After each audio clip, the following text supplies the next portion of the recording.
আপনি দেখেন আমাদের এখানে কি তেলেসমাতি কারবার হলো। কুড়িগ্রাম 3 উলিপুর ব্যারিস্টার মাহবুব আলম ওর নমিনেশন আপনি বাতিল করে দিলেন। কি জন্য বাতিল করে দিচ্ছেন? যে ও যুক্তরাজ্যের নাগরিকত্ব ত্যাগ করলো, সেজন্য তারপরে তার ইয়াটা আপনি বাতিল করে দিলেন। আর ফেনী 3 আব্দুল আওয়াল মিন্টু সেম ফর্ম, এনারটা আপনি কি করে দিলেন? বৈধ ঘোষণা করলেন।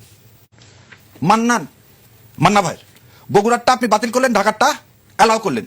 তাহলে আপনি সরিষার মধ্যে যে আর দেখেন, এবারে যে কথাটা বলবো একদম সমস্ত বিএনপির ভাই থেকে শুরু করে সবাইকে সম্মানের সহিত বলতেছি, আমরা একটা ডেমোক্রেসি চাই, সেই জন্য আমি এই ডকুমেন্টগুলো দেখাচ্ছি, না হলে আমি হয়তো দেখাতাম না। এটা কাউকে হার্ম করার জন্য না।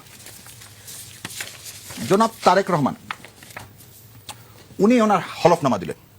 হলফনামায় আপনি পূর্বে দ্বৈত নাগরিকত্ব ছিলেন, পরিত্যাগ করেছেন কিনা, যদি হ্যাঁ হয় তবে নাগরিকত্ব প্রয়োজন হবে, ওই জায়গায় এমটি। আমরা জানলাম যে উনি কোথায় থেকে আসলেন? ব্রিটেন থেকে আসলেন। তাহলে প্রিজাইডিং অফিসার তার তো প্রথম কোশ্চেনটাই জিজ্ঞাসা করা উচিত ছিল, আপনি একটা এক্সপ্লানেশন দেন। কি এক্সপ্লানেশন দিবেন? আপনি এতদিন 15 বছর ইংল্যান্ডে ছিলেন, ইংল্যান্ডের পাসপোর্ট নিয়েছিলেন না বাংলাদেশের পাসপোর্ট নিয়েছিলেন? এবার একটা জিনিস বলেন, যার পাসপোর্ট থাকবে তার তো ট্রাভেল ডকুমেন্ট লাগবে না, তাই নিবে কি? No visa. যা পাসপোর্ট থাকে সে বাংলাদেশ আসতে গেলে কি নিতে হয়? ব্রিটিশ পাসপোর্ট থাকলে নো ভিসা ক্লেম নিতে হয়।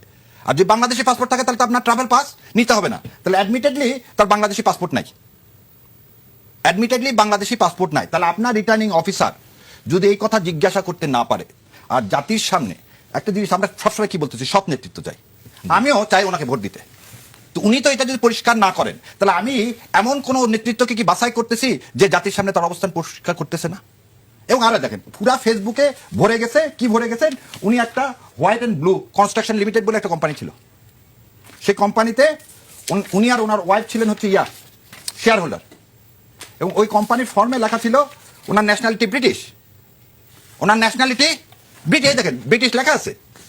তারপরে এই যে সেই কোম্পানির রেজিস্ট্রেশন সার্টিফিকেট, তারপরে এই যে, তাহলে এটা কি হলো?